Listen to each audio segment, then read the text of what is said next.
to WonHeart TV. This is Jolynn, and we're getting set up here for an interview that I think you're going to really, really enjoy. So let me get going on here. I want to hit a couple more buttons, make sure we got everything going. Okay, now we're good to go. Um, I have a special guest today. She comes with quite a bit. Here, let me read a little bit. Dr. Kathy Gruver is an award-winning author, professional speaker, coach with over 30 years of experience in mind, body medicine. That's something dear to my heart. I really love that. And human behavior. What we've got going is she's an entertainer and an educator, and oh my goodness, trapeze? What? I mean, I got to hear about that. But she comes from Santa Barbara, and I would really like you to welcome Dr. Kathy Gruver. Welcome, Kathy, this morning. How are you? I'm so great. Thanks for having me. What a wonderful day to do this, Kathy, because this is a special day, isn't it? Earth Day. And hmm in my opinion, Earth Day should be every day. But consciousness and where we are as human beings, and I think we're going to dig into that a little bit. Would you say? Yeah, sounds good. Okay, Kathy, tell us a little bit about yourself first before we dig into the ego states. Could Yeah, you? absolutely. So I grew up on the East Coast. I'm a Pittsburgh girl, living now in California. I started out as an actress of all things. And so I braved that drive right after college, put everything I owned in a car and headed from Pittsburgh to Hollywood to pursue that dream. And I always had this parallel of healing and performing. So I started studying massage when I was in college. It was very accidental. I didn't even know I was learning stuff at the time. And I thought, wait, what a great addition to being in LA and doing these great film roles. And the film roles never came, but the massage stuck. And so when I moved to Santa Barbara, I started my own massage practice, and that built into me learning more about nutrition and homeopathics and herbs, things that I had always had an interest in anyway. And I realized that my clients really expected me to be a health practitioner, not just a massage therapist. And so I started studying more and more. I started studying mind body medicine. I got my master's and PhD in natural health with an emphasis in mind body medicine. I went to Harvard 5 or 6 times and studied with them and started writing books, and then realized I wanted to get back on stage. That was really just pulling me. And so now I go around the world and I lecture and I do workshops, whether on Zoom or I'm getting back to travel, which is really great. And I've done 2 TEDx talks. And yeah, I don't know what the next phase is, but I just follow the breadcrumbs. And the more I learn, I realize the more I can help other people. So that's sort of my driving force, is that lifetime learner sort of thing. Yeah, you weren't a starving waitress actress, were you? You were you were meditation. Well, I mean, excuse me, a massage, which I'm going to get this afternoon, and I Okay. firmly believe in that, so I love it myself. But take us back a little bit. Now, you got into this. You brought up the ego states, and I know that I've been caught in them. I watched a couple of your videos to get a little idea of where you were at with this, and you brought up a lot of good points, and I'm gonna touch on those. But can you explain exactly to people what are ego states? What does Yeah. that mean? Yeah, so I think we've all had that experience where we walk out of a situation and go, "Oh, why did I say that? I can't believe I did that. I hate when I do that." Or you swear you're going to eat healthy, and suddenly it's 6 o'clock at night, and you're like, "I want Haagen-Dazs." No, you said you weren't going to have Haagen-Dazs. See, that you feel guilty about that. Then your judge comes out and goes, "Oh, come on, yeah, I knew you couldn't do it." And then your rebel comes out and says, "Oh, screw you," and you in the car going to get Haagen-Dazs, right? We have these ego state shifts. We have a work persona, we have a life persona, we have a persona around the kids, we have a persona around the guys in the bar at the football game. We want to make sure that that right aspect of ourselves is out at the right time. you know and I think we've also all seen people like go to anger so quickly, and you kind of go, whoa, Yeah. what brought that on? It's an ego state shift. And so I started studying this because I'm a hypnotherapist as well, and we talk about these inner parts and inner family system and that sort of thing. And I just realized this explains so much of our behavior, so much of our productivity. These are formed in childhood. This is not a concept. These are actually hardwired into our brain. And we have between 10 or 15 states that come out and become executive in charge at any given time. And so it's just a matter of getting to know those states, getting to see what their qualities and traits are, and then bringing out the right one for the right job. Yeah, I discovered that there are three ego states: parent, adult, and child. Can you go into those a little bit and why they pop up so easily? Yeah, so some have more power than others, and they were all formed in, like I said, in childhood, specifically to adapt or to protect. So we all have a vulnerable kid. We just all do. I know you can't help but have that aspect of ourselves. So there's that little kid part that likes to come out when we play, when we daydream, when we interact with others in a fun way. That's that little kid part. And sometimes the little kid part is hurt. And, thinking of an example of maybe somebody says something to you and you kind of have that that almost shameful kid thing, that's bringing out that aspect of ourselves. And then we have the protector, we have that adult part that protects us not only from outside things, but also from our own scary parts. So we might have a protector part that protects our little kid from our angry part. So it gets, it's quite the relationship. And just to throw in for people who are listening, this is different than multiple personality disorder. This is not DID. In DID, these are separate, complete entities that don't know about each other. And with parts work, with this inner family system, we know we have all these parts. We can acknowledge that we have these aspects that come forward. So there's protectors, there's like you said, the adult part that sort of manages us, keeps us on task. There's the physiological part that keeps us eating, drinking, reproducing, sleeping, that sort of thing. Sometimes parts are in conflict. That can get us into trouble too. Yeah, I've experienced those a few times myself. I'll be honest. And of course, I didn't know where they were coming from. I'm a firm. I really love a book that was given to me by a therapist called the Enneagram, the nine personality types. Mhm. Fascinating because it really told a lot about myself. I use it as a tool to let's check in, Jolene. What are you doing here? What are you saying to yourself? But most people can't do that. And you mentioned something I've heard, and I love this. We have what, 60,000 thoughts a day? And like, can you explain a little bit about how many come up that rule our life, so to speak? Yeah, so Crazy. they estimate, I don't know who had to count this, but they estimate we I have about know. 60,000 thoughts a day, and that 50,000 of those are negative. And that's 80% negative thoughts. And in defense of our brain, it is constantly scanning the environment for things that are threats, for things that could be wrong, for things that are going to harm us. So to that extent, we are looking for negative stuff.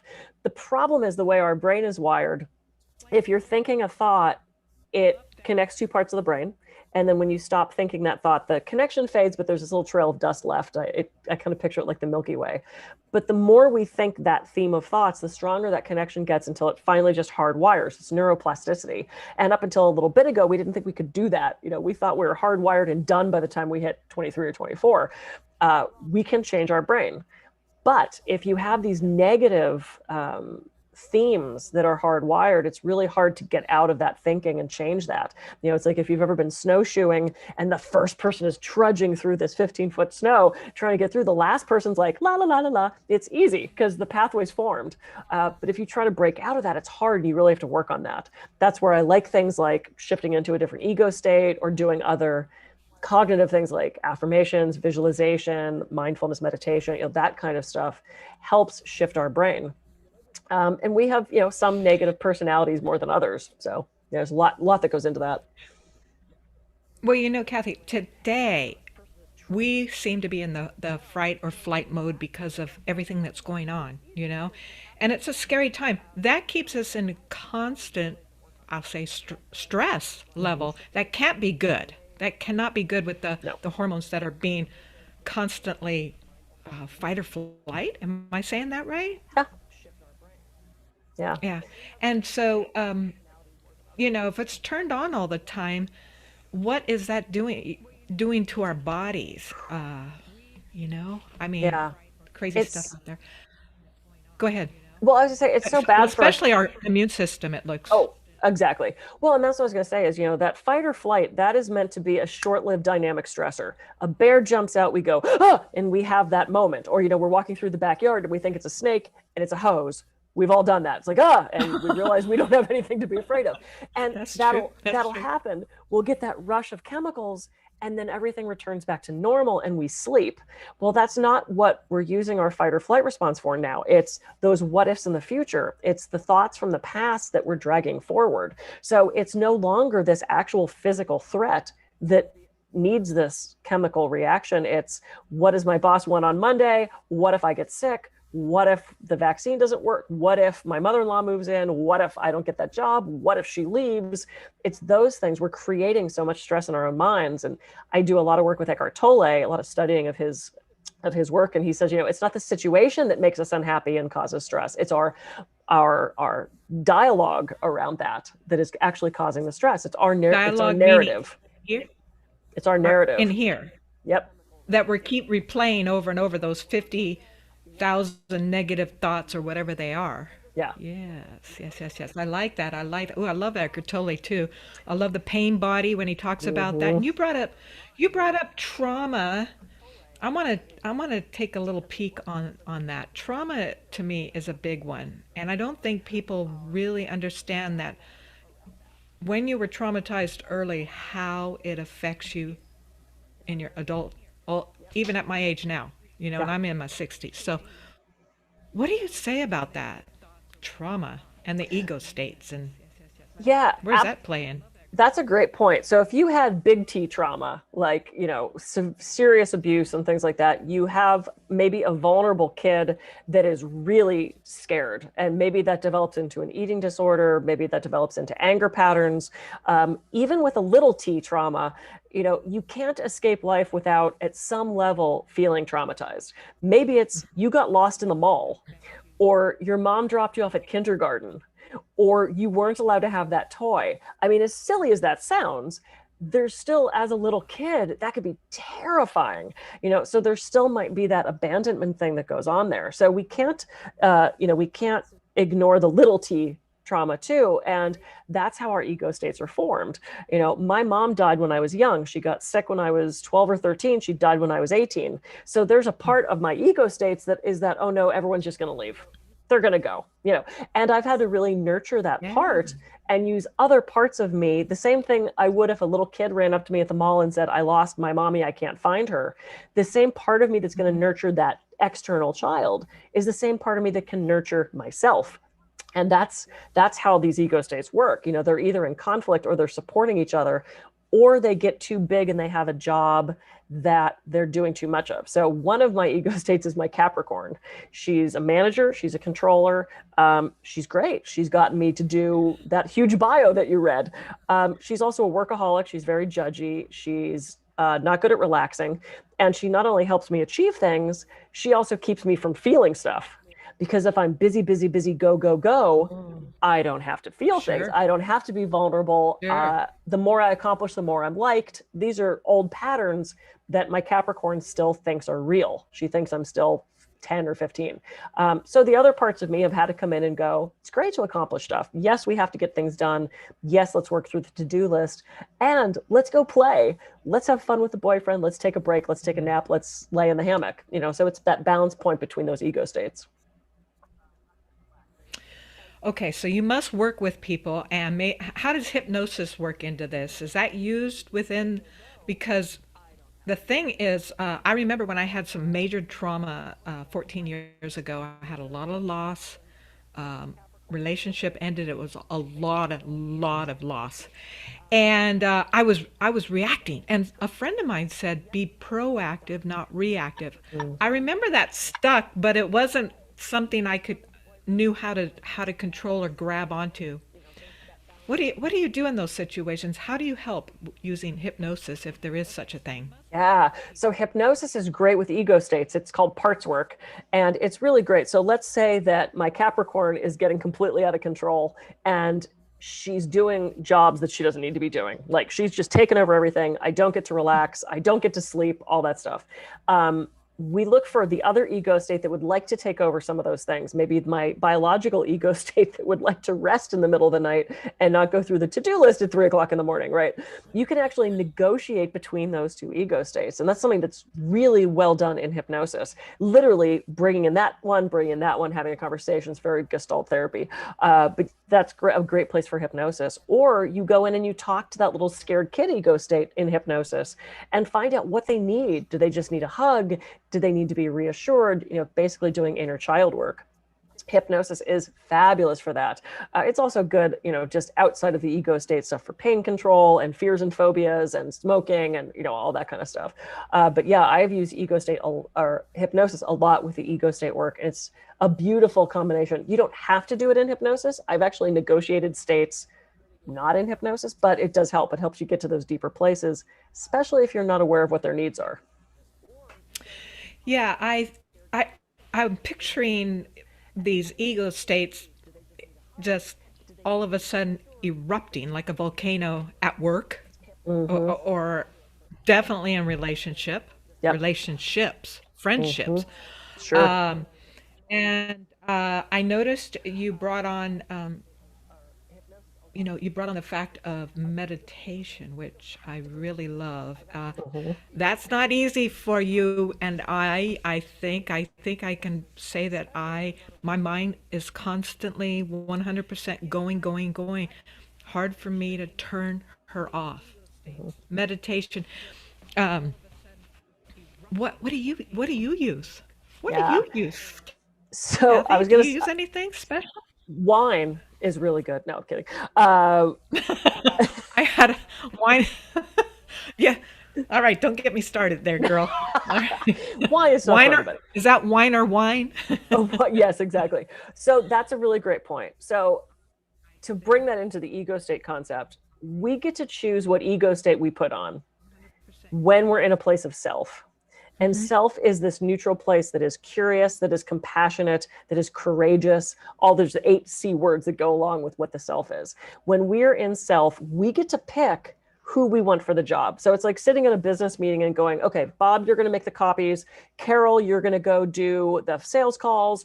Jeremy, you're going to go do da da da da da. When you're in that neutral place of self, you get to pick. Now, to get to self, it takes conscious awareness. It is that meditation state. It's that mindfulness. It's that place you get when you are just pure you. And I think about like the paper dolls my mom used to play with. There was always that base paper doll that was just in a slip or a smock or something like that. And you get to put on whatever outfit you want to put on her. That is self. Mm. And as long as the longest we can be in self, the more choice we have. We can either be reactive and let our angry bull out and scream at the guy on the freeway for cutting us off, or we can stay in that compassionate self and say, wow, they must really have something important going on. I hope everything's okay. You go ahead. Why am I going to put myself into that fight or flight response and be reactive to something that kind of one doesn't matter, and in 2 seconds it's over? And we get to choose those things, and sometimes that ego state just kicks in so fast, and next thing you know, we're screaming at the cashier because we didn't get our change right. Is that warrant that? So to the extent that we can stay in self, and I do meditate every day, I've gotten much better at it. I learned a great meditation called the Mini at Harvard, which I do every day and I teach to a lot of people. So I figured it out, but it took me a long time because I didn't know how or why or what it looked like or what the point was. And once I figured that out, I went, I could be doing this every day. Okay, cool. Yeah, I personally have done multiple different kinds of meditation just to find myself, mainly to love myself. I just had a problem. And it feels like it was dealing with all those ego states, and I'm listening to you going, there are all those dresses you or Mm-hmm. whatever you can put on and change, and you're right. I love that analogy. Carol, do the copies. That's true. That's what's going on in your head, but it's exhausting.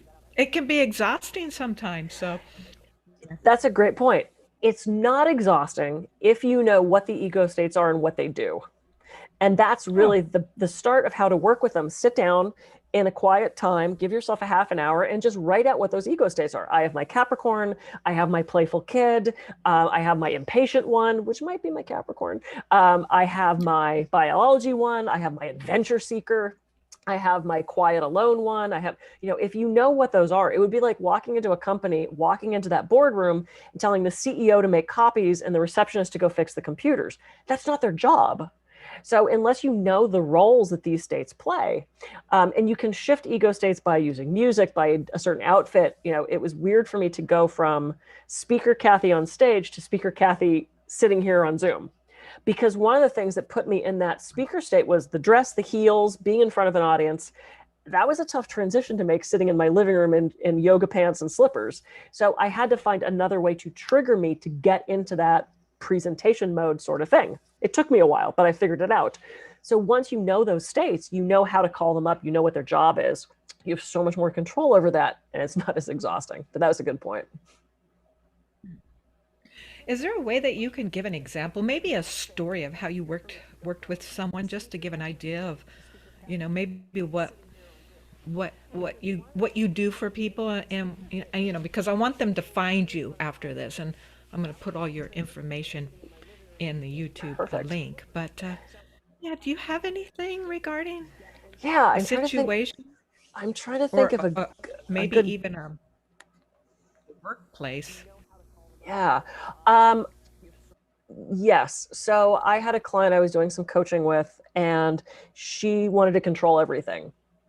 And that was her controlling ego state. She didn't call it Capricorn, but I think it was sort of parallel. And so she was like overriding meetings, and she was, micromanaging, and it was not going well. And so in hypnosis, I talked to that ego state. And that ego state's biggest fear was humiliation, persecution, getting laughed at, not getting credit for things that were done. And so this ego state felt like it had to do everything to keep her safe from that failure, from that humiliation. Hmm. And we realized that it was backfiring. She realized it was backfiring because her micromanaging everything was actually causing her more harm. She was stuck in an old pattern. So we sat down with that ego state and, what is your job to keep her safe? Is there another ego state that can do that? And we brought in a more managerial, sort of less overbearing, more compassionate, almost sort of mother ego state, who said, look, we can back off that. We don't have to control everything. And we basically negotiated with those two states and realized that the overbearing one was just out of control. It came from childhood, little t trauma, of feeling like she wasn't enough, of not getting that unconditional love, of having to accomplish more, to have friends, to get validation, to not get teased, picked on, beat up, whatever it was. So we had a beautiful negotiation with that. And when she would feel this very overbearing state come up, she'd sit for a second and go, look, I so appreciate your help. You served an amazing purpose for me. We're actually going to let someone else do that now. And so she was able to sort of shift her perspective at work, and even at home. She micromanaging the kids, the husband, everything. And so by shifting into that more compassionate, patient, hands-off ego state, everything started to shift for her. Much less stress, much less conflict, and people liked her more because no one wants that, steamroller, oh, here, let me just do it kind of thing. So it shifted everything for her. It was pretty fantastic. Boy, not to say that, in my humble opinion, stress leads to chronic disease, big time. Oh I yeah. mean, we know that today. A lot of it way back wasn't, no, stress is just part of life. But when you're in that every day, Yeah. Kathy, like we are today, chronic diseases have risen exponentially, and there's a lot of other conditions, environment, who knows what's going on, food, eating horribly. I just had a great talk with a functional nutritionist, but I do believe in the mind. So many of the times, we're not taught this really very well in school, and I hate to say this. Well, actually, I know this for a fact. Doing anti-bully programs, when you've got an adult pounding something negative into your head that you're not good enough, I'm sorry, Kathy, but it sticks. Of course. It sticks through decade and decade and decades of your life, only to spring up again, be triggered. Yep. Yep. And so, And that's why I say sometimes it's not even a big T trauma. It's that little one. I grew up dancing. I started dancing when I was like 3 or 4. And I had a very abusive dance instructor who convinced us all that we were so fat and we were so worthless. And so even as an adult now, I've got body image issues because he would occasionally look at us and go, and just this look, this disapproving look, and that made us feel shameful of, oh God, I guess I'm worthless. It was so horrible. And I watched him, and I was a pretty observant. I'm an only child, so I was sort of like always around adults and pretty observant as a kid. And even then, I remember kind of looking at him and going, "I think you're screwing us all up," And everybody idolized this guy. And I now look back and go, "Oh man, he screwed up so many people." I'm surprised I didn't end up with a full blown eating disorder because of the constant drilling into my head from an adult male authority figure that I was not worthy, that I was not worth it, because and you look at pictures of me, damn, I wish I was that fat now, right? It's like I would never have, but he had us convinced that we were just gigantic, and it was so detrimental to us. And that wasn't big T trauma, but it still sticks with you. So you're absolutely right about that. well, shaming too is horrible. And when you're shamed like that, that's one of the lower on the emotional triangle they call it. Anger and shame down there. Ooh, you stay in those areas all of your life. I think it just takes a part of your soul. Just takes a Yeah, part of your soul. and we can And get it back. yeah, There's ways to heal that, which is so great. well, I'm sure that's. Can you name anything? One little nugget out there that we can, Yeah, the audience can. Wow.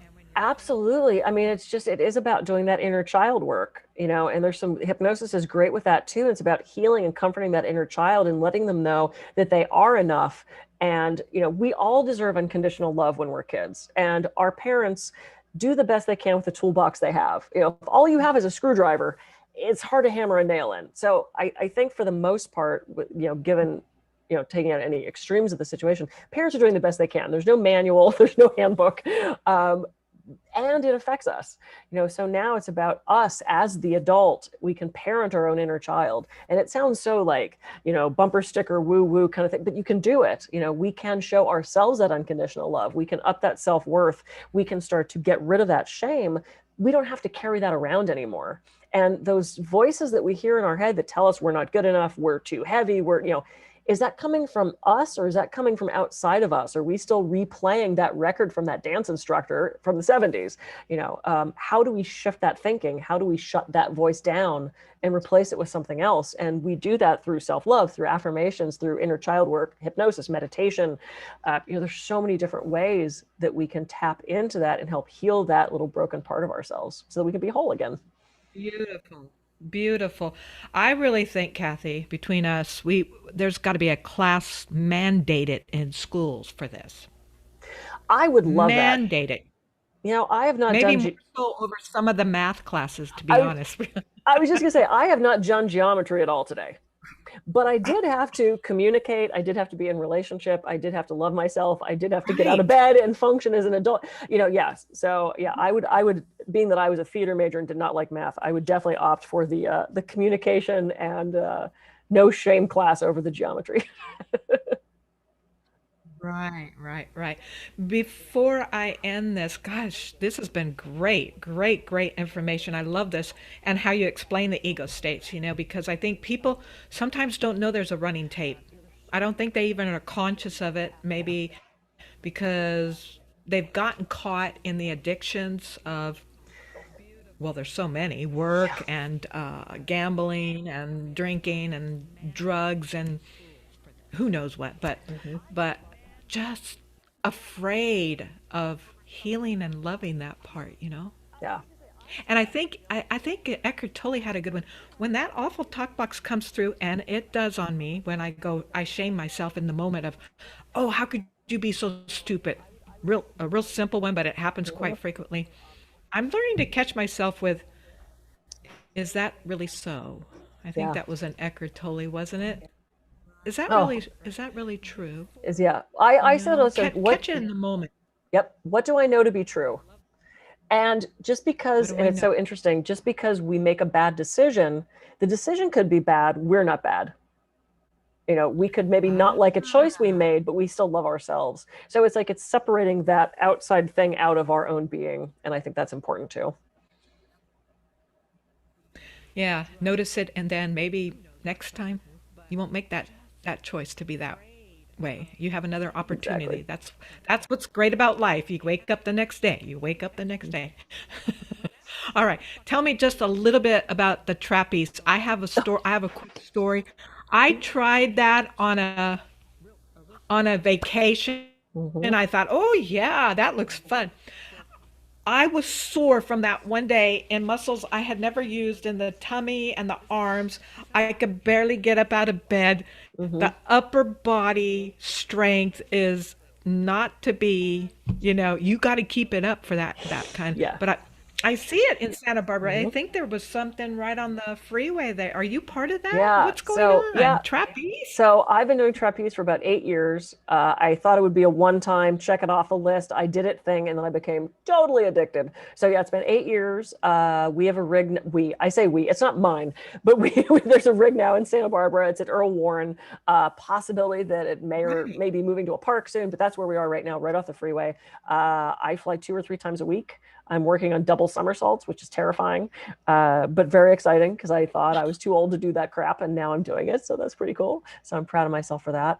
And yeah, it's a blast. It's so much fun. So we're there pretty much Thursday through Sunday for classes open to the public, all levels. You'll learn your first trick, you'll do your first catch. It's the best feeling ever. It's great to get over fear of heights because it's only 25 feet up, and you figure you're hanging from the thing and there's a net. So you're really only dropping a couple feet down into the net. You're roped in, harnessed in. It's so much fun. So it's very exciting. I'm glad you're sharing that because it was fun swinging the limited time that I did Yeah. till I And dropped. you'll feel And it. I You'll guess I feel was, it. oh boy, do you feel it. You've been doing it 8 years. Okay. I'm proud of you, sister. I'm Thanks. proud of you. You keep it up. All right. Well, where can they find you, Kathy? And do you have any specials or anything coming up that people could get involved? I don't have any specials right now. That's a good question. I was doing some stuff for COVID because so much was happening. But yeah, the easiest way to reach me, I've got kathygruver.com, which is about speaking, and all my books are there. And then I've got kathygruver.coach. If you want to dive into the ego states, do any hypnosis or just life coaching, even in my life coaching, I bring in ego states pretty quick because it's such a healing thing. It's such a great way to address what's happening in your life. That's kathygruver.coach, and I'm all over social media. So reach out there and connect. I love hearing from people. I love helping. So yeah, let me know what I can I will do. definitely I'll put all that information in there. Now, do you do this hypnosis work over the computer now because of all this past year, or are Yeah. you okay? That's I how mean, you're doing. I Okay. still see a lot of clients in person if you're local. If not, I mean, I've got coaching clients all over the world. So I love doing it in person. Yeah, Zoom works too. Great, great, great. Kathy, it's been a delight to have you. I'm so glad you reached out and we've become friends and didn't know that we've actually run across each other in the past in Santa Barbara area with our good friend Tia Walker, who's done so much for the community. Yeah. Um, so I want to thank you, and I just want to plug one more time to everybody. Please visit Kathy, drkathygruver.com, and check out her site. She's got a lot of information, a lot of videos on there that you can check out yourself. By the way, please subscribe to WonHeart TV. We're a little on full mighty. We want to give you tools to help yourself, both mind, body, and heart. We've got some for children and also the planet. We need to be planet. Speaking of the planet, didn't I just start with that? Today Happy is Earth Earth Day. Day. We celebrate it. So please go to oneheartinfo.org where you can get on our newsletter and be updated with our next speaker. And Kathy, I have to admit, I don't think I'm going to meet you on the trapeze. I think that was a little hardcore, but I'd love to watch you. Oh my Come gosh. on down. That would be so fun. Alrighty. Well, you take care and peace. Love to you all who have been watching. And yeah, until next time, please subscribe and check out oneheartinfo.org as well as Kathy, Dr. Kathy Gruver.